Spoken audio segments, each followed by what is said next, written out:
Dude, that comment's golden, man. Yeah, you're right. They should.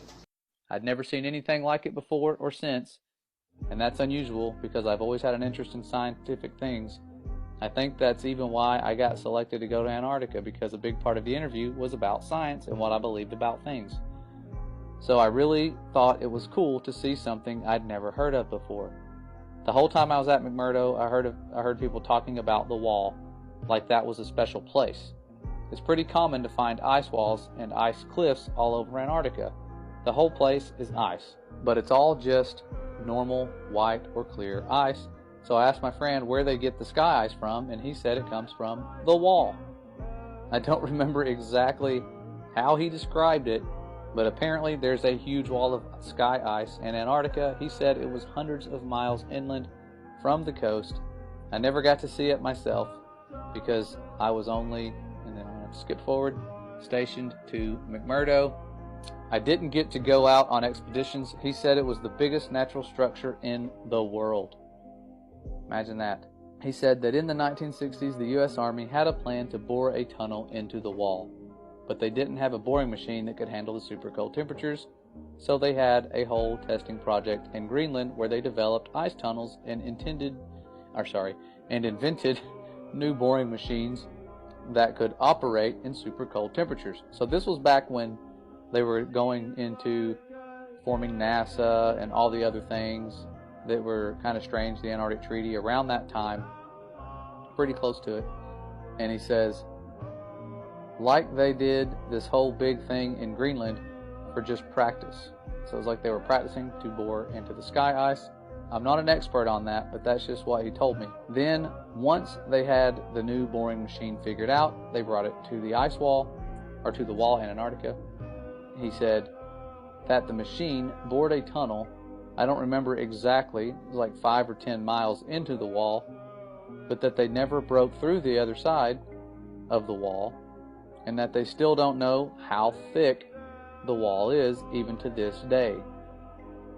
And I'm probably not remembering this part correctly, but I think he said that at first the floor of the tunnel was solid rock, but after a mile or two in, the floor was sky ice, like it was sky ice underneath after a certain point, or something like that. And apparently the wall slowly builds itself back up.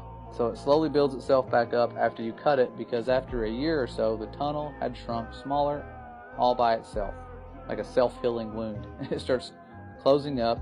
They had to leave the boring machine inside the wall because the tunnel shrunk too small to get it back out.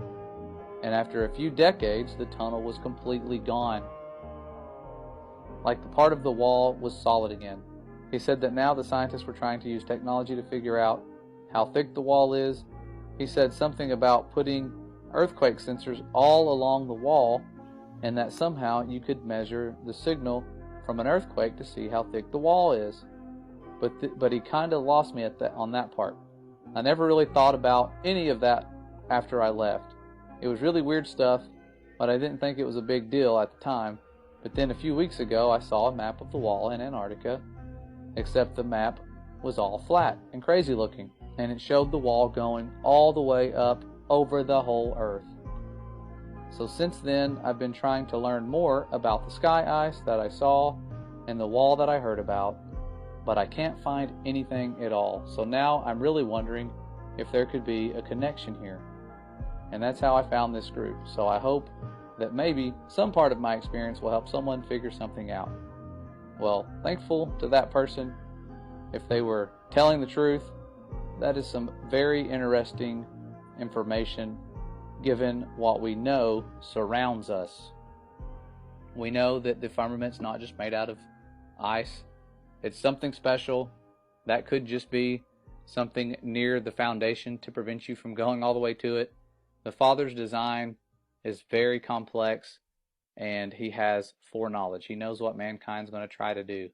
Those little nuclear bombs they shot at the firmament was nothing to the firmament. They can't break it. They've tried. If they could, they would, but they can't.